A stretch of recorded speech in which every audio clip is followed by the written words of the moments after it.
My name is Ryan Jones. I'm one of the three owners of Hot Cookie here on Castro Street and on Polk Street. My best friend was retired, came out late in life, and decided he wanted to own a lifestyle business. And so for a while we thought it was going to be a bar, maybe a restaurant. We did a lot of testing, and that way I got a lot of drunk. It was super fun, but then we ended up buying Hot Cookie from a good friend of his partner. And so the three of us chipped in, we went in together, and that was about 6 years ago. And here we are in 2021, having survived the last year, and Hot Cookie is still kicking behind us.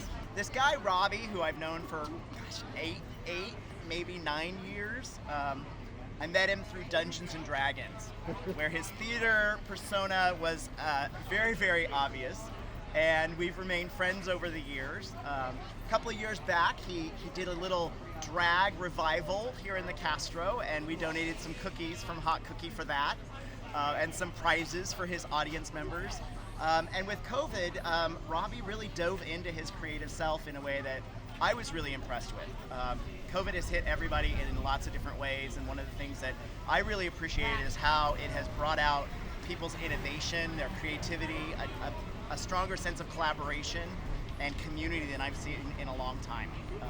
So that's really inspiring. So when he approached us and said, hey, can Hot Cookie help us out? I was happy to throw some cookies and love and support his way, because community and creativity and that kind of passion is what Hot Cookie is all about.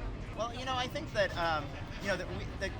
the queer community has evolved so much in the last 20, 30 years, especially in the public eye. And media representation has always been a huge part of helping to tell our stories, helping to create understanding of how our experience differs, how we're unique, what we bring to the world in all kinds of ways. And though we've got great media representation going, there are still other facets of our identities and our experiences that still aren't being told, aren't being explored. And I think that we're starting to see that kind of diversification in cinema and television and storytelling in lots of different ways.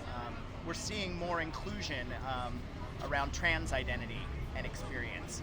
We're seeing, we're not just the villain anymore or the funny sidekick. We're actually lead characters.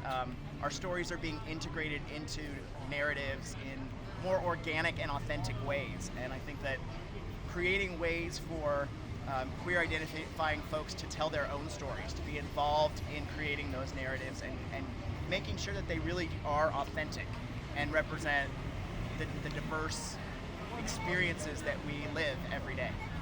I just think the main thing is, I think it's so great that in the face of adversity, which is a completely queer characteristic, we don't shrink away.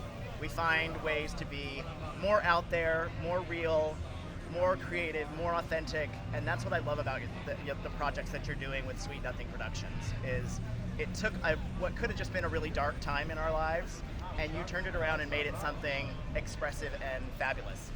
And we need more of that in the world. That's what keeps us going.